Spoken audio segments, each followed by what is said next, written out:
Hello, finally পৌঁছে গেছি new Delhi railway station. Railway স্টেশনের সাথেই রয়েছে নিউ দিল্লি মেট্রো স্টেশন, যেটা ইয়েলো আর অরেঞ্জ লাইনকে কানেক্ট করেছে। মেট্রো স্টেশনে ছিল ঠিক এতটা ভিড়, কিন্তু আমাদের জার্নিতে কোনো প্রবলেম হয়নি। টিভিএম থেকে টিকিট কেটে উঠে পড়লাম ইয়েলো লাইনের মেট্রোতে। দিল্লির মেট্রোগুলো অনেকটা ওয়াইড, আর কলকাতার সাথে এখানের মেট্রোর ডিফারেন্স কি জানো? এখানের মেট্রো দরজাগুলো বেশ চওড়া চওড়া, তাই যতই ভিড় হোক ওঠা আর নামার সময় একটুও ঠেলাঠেলি হয় না, সবটাই ভীষণ অর্গানাইজড। আমরা এসে পৌঁছালাম আমাদের মেট্রো স্টেশন সেন্ট্রাল সেক্রেটারিয়েট, যেটা ইয়েলো আর পার্পল লাইনকে কানেক্ট করেছে।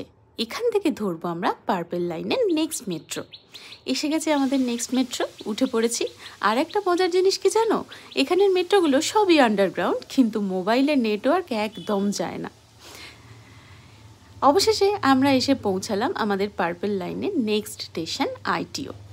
আমাদের আজকের destination IIPA, Indian Institute of Public administration.